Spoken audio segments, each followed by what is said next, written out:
بسم الله الرحمن الرحيم.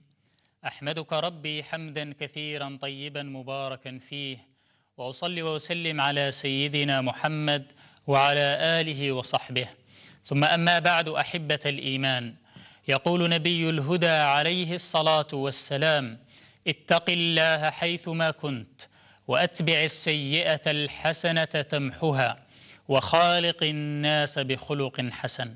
في هذا الحديث الجامع، هذا الحديث العظيم، نقف اليوم مع النصيحة الثالثة من نصائح سيد الهدى عليه الصلاة والسلام: وخالق الناس بخلق حسن. ديننا أحبة الإيمان ليس كما يفهم كثير من الناس. يفهم كثير من الناس بأنه عقائد منفصلة عن الواقع، أو أنه عبادات لا أثر لها في حياة المؤمن، أو أنه بعض السلوكات الخفيفة التي تظهر هذا الدين على أنه مظاهر وفقط. كلا والله، بل ديننا عقيدة وعبادة ومعاملة.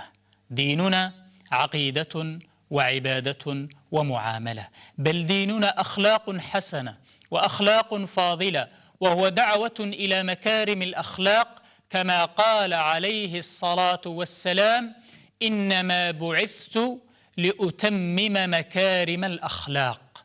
إنما بعثت لأتمم مكارم الأخلاق. وكثير من الأخلاق الفاضلة ربطت في النصوص الشرعية بالإيمان، ربطت بالإيمان: أكمل المؤمنين إيمانا أحسنهم خلقا، لا يؤمن أحدكم حتى يحب لأخيه ما يحب لنفسه، من كان يؤمن بالله واليوم الآخر فليكرم جاره، فليكرم ضيفه، فليقل خيرا أو ليصمت. هذه معاملات وهذه أخلاق تبين أو يبين لنا النبي عليه الصلاة والسلام بأنها علامة لكمال إيمان المؤمن.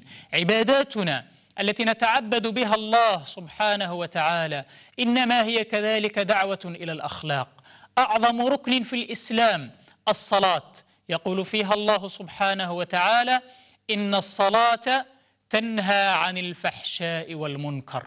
الصلاة يجتمع فيها المؤمنون جميعا إخوة متحابين. كذلك الزكاة خذ من أموالهم صدقة تطهرهم وتزكيهم بها. الزكاة دعوة إلى التكافل الاجتماعي، الزكاة دعوة إلى التراحم وإلى التعاون، وهذا خلق عظيم من أخلاق الإسلام. كذلك الصيام دعوة إلى الأخلاق الحسنة، دعوة إلى ترك الرفث والفسوق، دعوة إلى ترك شهادة الزور، دعوة إلى ترك السباب، فإن سابه أحد أو خاصمه فليقل إني صائم إني صائم إني صائم. كذلك الحج، هذه العبادة العظيمة هي دعوة إلى ترك الرفث والفسوق. من حج فلم يرفث ولم يفسق رجع كيوم ولدته أمه.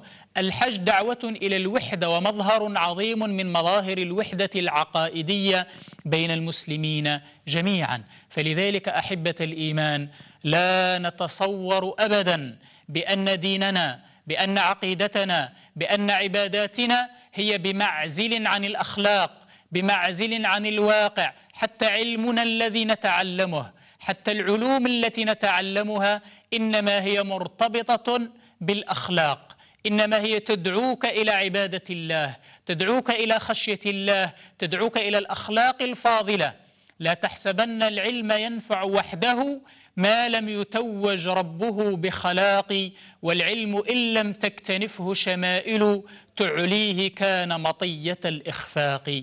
لذلك أحبة الإيمان، ما أحوجنا في مجتمعنا وفي بيئتنا أن نكون من أهل الأخلاق، أن تنتشر الأخلاق الفاضلة بيننا، وأن تسري بين المؤمنين فيما بينهم وبين المؤمنات فيما بينهن.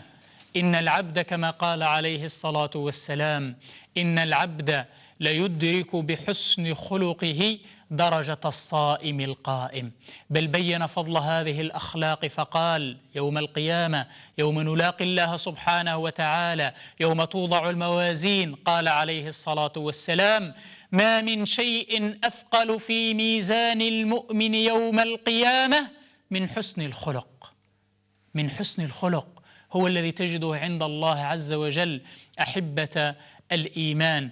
بل النبي عليه الصلاة والسلام هو الذي تربع على عرش الأخلاق، هو الذي تربع على عرش الأخلاق، وصفه الله سبحانه وتعالى فقال: وإنك لعلى خلق عظيم.